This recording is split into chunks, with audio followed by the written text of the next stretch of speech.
Oh, goody. All right, what's going on, everybody?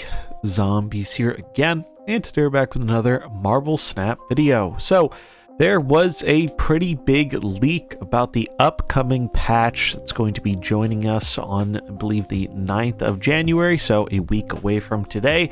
And there's some pretty interesting stuff here. So this was leaked, I think, courtesy of Second Dinner's own website, so this is kind of as official of a leak as you can get. We don't know when this was put up on their website. Obviously, it wasn't supposed to go live today. It did go live for a bit. It got taken down, but the internet was pretty good about preserving it. So we're going to take a quick look through here. Now, it's possible this is not all the stuff in the patch. We don't know if this is the final notes. We don't know if this is something they put up before everything was locked in or if they added anything. Of note, they don't mention albums at all, which is one thing I found kind of surprising, given that they said they wanted to be adding a new album every month, and it's not mentioned in the patch. So that's one thing that I do think makes it a little bit likely that there might be some additional stuff that we aren't seeing in the notes, but we did get a lot of balanced stuff. So that's what we're going to take a look at here. So card updates. Loki is going from a 4-5 to a 4-6. Loki buff? Well, he's also having his text changed, and that text change is pretty significant. It is now going from replacing your hand to transforming your hand. And what does that mean? That means his good friend the Collector is no longer benefiting from his effect. That is really huge. Developer notes Loki's been a 4-cents release, fueling a new archetype that dominated the meta for a solid stretch. Shrugged off the nerf to a 4-5. It was a small hit, probably about half as effective as we'd hoped. We needed another patch to implement a second change, so we took the time to play with some fairly different changes and monitor the meta. In December, we eventually saw Loki falter to Darkhawk, Bounce, and Destroy. We're all winning the matchup versus him very convincingly. Blob Thanos shook things up a bit. Loki was able to come back into the game and be on top. Once we saw that, we decided to soften our approach rather than pursue a larger rework. This adjustment will remove the Collector's role as a massive source of power for Loki decks. The winningest card overall in Loki decks has rarely actually been Loki. It was usually the Collector. That's actually fairly surprising because drawing the Collector earlier is much better than later when compared to Loki, meaning more loser Collectors are in the data. This change will be good for the Collector long term because future patches will be able to balance the Collector around its strength in other decks without the burden of Loki's glorious purpose. So, pretty big change. I do think it's a little silly that they are just absolutely determined to keep this incredibly toxic effect of playing your opponent's cards for less. I think people are still going to hate Loki, but he is going to get worse, and there is no doubt about that, since the Collector is a huge portion of bringing power to the table on that deck, and now you're going to have to rely a lot harder on generating good cards from your opponent. So it does make it worse, but I don't think it fundamentally changes the most tilting aspect of the card. So we'll have to see what happens to the archetype once this change is live. Miss Marvel, this is a big one. Going from ongoing adjacent locations where your cards have unique costs have +5 power to same stats 4-5 ongoing your adjacent locations with 2+ cards and no repeated costs have +5 power.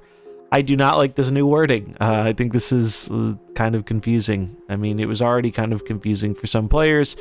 This is a small change in scope, but we expected to have a meaningful impact. We released Miss Marvel without requiring 2 cards in adjacent locations, in part because we found it difficult to clearly communicate the effect when it had multiple conditions.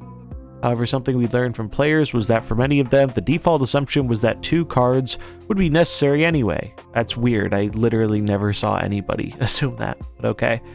Because we also weren't psyched about how well Miss Marvel synergized with Professor X, this change captures better gameplay while shaving off a bit of the strength. Even though we adjusted the words, the card is otherwise the same as before. You just need 2 cards and adjacent location instead of 1. This is not the direction I expected them to go, but it does seem like a decent nerf to Miss Marvel, and particularly in lockdown decks, which, well, we know at this point, Second Dinner doesn't really like. So, RIP for all the Professor X Miss Marvel fans. It is now going to be quite a bit harder to use those 2 cards together. She still seems like a really powerful card, but it's going to require at least a little more investment to get the payoff, and that's probably a better thing overall. Annihilus.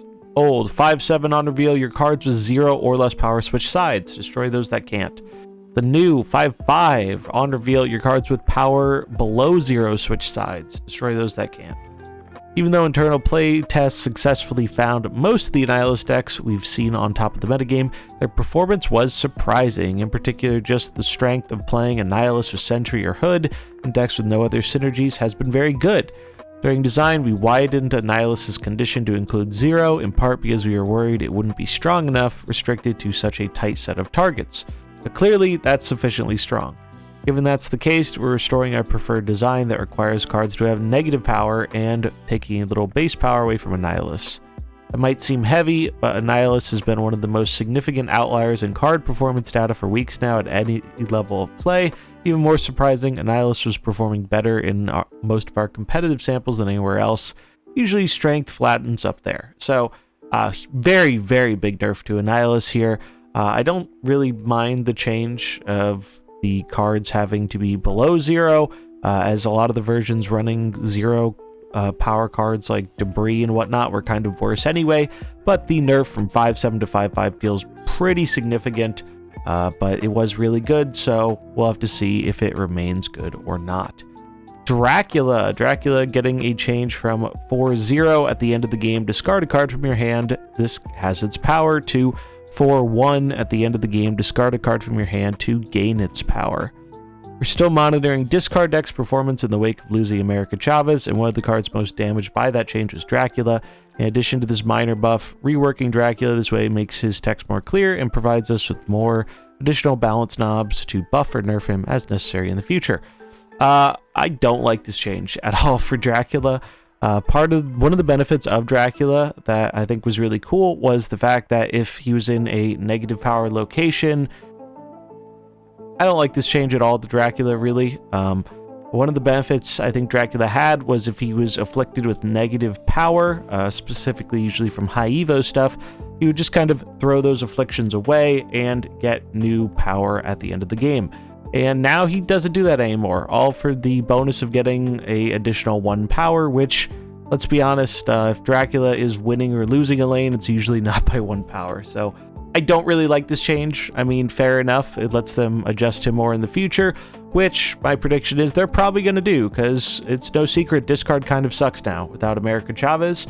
And they have some discard cards they're going to be breaking out in February. They clearly are going to want to push that archetype more. So this seems like a change they're making in advance, so that way if discard continues to suck, they can buff it more easily via OTA. Now some buffs. Angel is getting the buff that a lot of people have been asking for a while. When one of your cards is destroyed, this flies out of your hand or deck to replace it. This change has been in the queue for a while, but we delayed it to ensure we could implement and test the visual effects. Angel's a card we give to players early, so we wanted to be sure we weren't breaking a charming piece of that new player experience. Yeah. Good change. Will Angel be played in current Destroy decks? I don't really think so, but it does make the card go from completely unplayable to at least a decent thing to kind of mess around with, especially if you're more limited on cards. So, good change overall. Quake. This one I'm really happy about. Going from on reveal, if this is at the middle location, swap the positions of each, to on reveal, swap the positions of the other 2 locations. Very similar to Angel, although our solution might have been less obvious, we expect Quake might become an interesting alternative to Scarlet Witch and a potent tech card against strategies relying on Stormward Legion. I always liked Quake, but one of the biggest downsides was if you couldn't play her in the middle, she was useless, and you couldn't reliably predict which locations were going where. This solves both of her problems, and that's really huge. I actually think Quake is going to be a meta-relevant tech card, potentially. And switching the locations on your opponent can have a very big impact on the game. So I really like this. I'm actually really stoked about the Quake change. Then Kingpin. Kingpin has a pretty big rework, going from a 3/4 to a 2/3 and changing his text along the way. Previously, when a card moves here on turn 6, destroy it. Now it's when an enemy card moves here, afflict it with -2 power. One of the few remaining loose ends in our change to the move mechanic during this patch was that Kingpin and Fisk Tower remained able to destroy cards thanks to Juggernaut. It's always been a source of confusion for some players. Regardless of the outcome, Kingpin's been weak enough that a rework was worth pursuing. This change makes the interaction with Juggernaut match existing expectations, because we consistently don't let unrevealed cards have their power modified by other effects. We also made the effect asymmetrical and tried out an aggressive set of numbers to see if we could convince players to consider pairing Kingpin with Polaris or Spider-Man, in addition to being a tech card against cards like Phoenix and Silk. Another upside of this change is it adds good ways to adjust Kingpin via OTA and find the perfect spot.